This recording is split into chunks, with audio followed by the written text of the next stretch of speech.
का हक मिलने तक, न्याय का हक मिलने तक, न्याय का हक मिलने तक, न्याय का हक मिलने तक।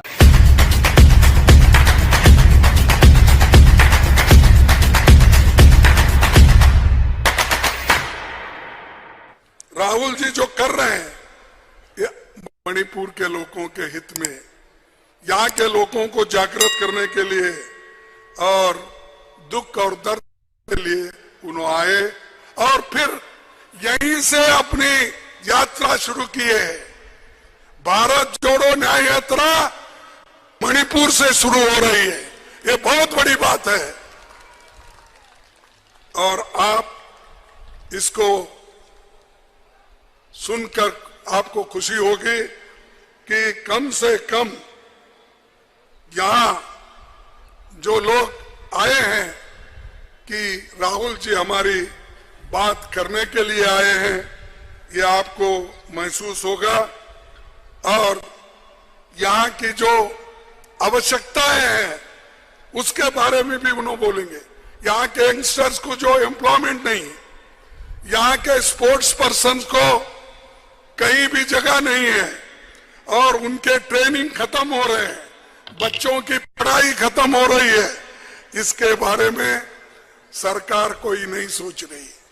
सेंट्रल गवर्नमेंट इसके बारे में कोई उनकी सोच नहीं है।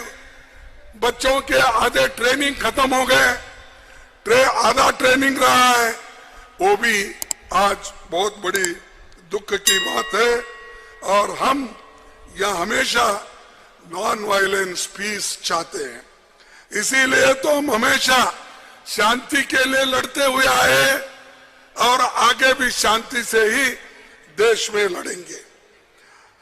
और एक खास बात है कि जो राज्य मिले हैं, मैं 1963 में जो नागालैंड का स्टेटहुड मिला वो नेहरू जी के जमाने में मिला। 1972 में मणिपुर, मेघालय, त्रिपुरा को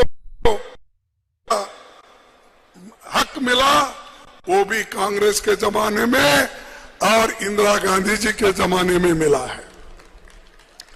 राजीव जी के काल में मिजोरम और अरुणाचल प्रदेश का उन्होंने इंडिपेंडेंसी स्टेटहुड उन्होंने दिया।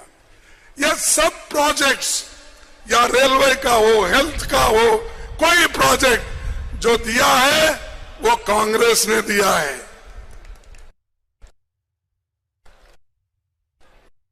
यहां बैठे हैं, रेलवे के लिए इतना पैसा हमसे मांगा और हमने बहुत से हजारों करोड़ रुपए उनको यहाँ का जो रेलवे प्रोजेक्ट कंप्लीट करने के लिए हम भेजते रहे, मनमोहन सिंह जी भी देते रहे, लेकिन ये सरकार आने के बाद रेलवे प्रोजेक्ट बंद, हेल्थ प्रोजेक्ट बंद, सिर्फ पब्लिसिटी डिपार्टमेंट खोलना चाहिए, गवर्नमेंट डिपार्टमेंट बंद करना चाहिए। वो लोग हमेशा यहाँ आके बहुत सी बातें बताते हैं। मोदी इलेक्शन में, खैर अब तो गायब है, उनकी बात को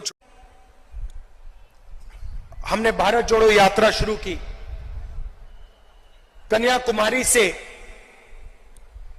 कश्मीर तक हम चले, 4000 किलोमीटर चले और भारत को जोड़ने की हमने बात की, नफरत मिटाने की बात की, एक धर्म को, एक जात को दूसरी जात से मिलाने की बात की और बहुत अच्छा रिस्पांस मिला। लाखों लोगों से बातचीत की, उनका दर्द सुना,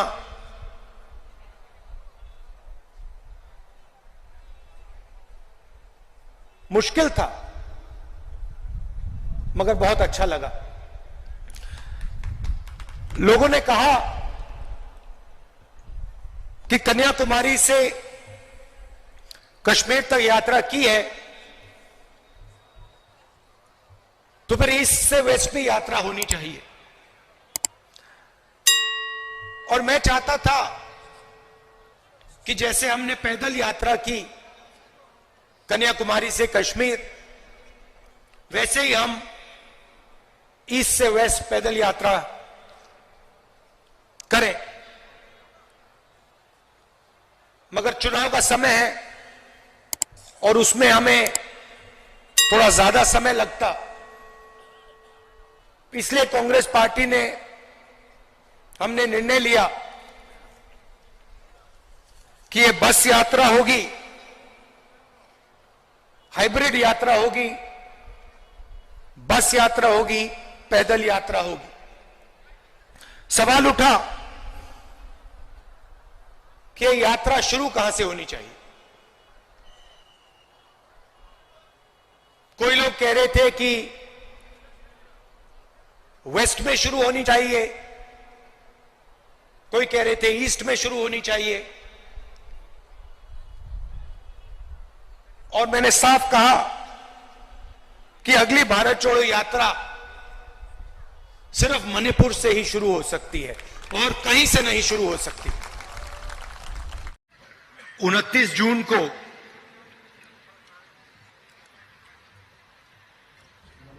मैं मणिपुर आया था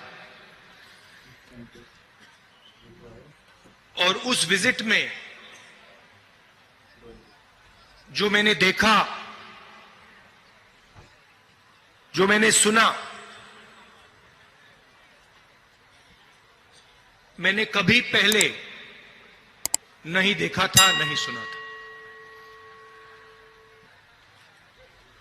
2004 से मैं राजनीति में हूं। पहली बार मैं हिंदुस्तान के एक प्रदेश में गया जहां गवर्नेंस का पूरा इंफ्रास्ट्रक्चर कोलैप्स कर गया था, जिसको हम मणिपुर कहते थे। 29 जून के बाद वो मणिपुर रहा ही नहीं, बट गया। कोने कोने में नफरत फैली, लाखों लोगों को नुकसान हुआ, भाई बहन, माता पिता आंखों के सामने मरे। और आज तक हिंदुस्तान के प्रधानमंत्री मणिपुर में आपके आंसू पोंछने, आपसे गले लगने, आपका हाथ पकड़ने नहीं आए। शर्म की बात।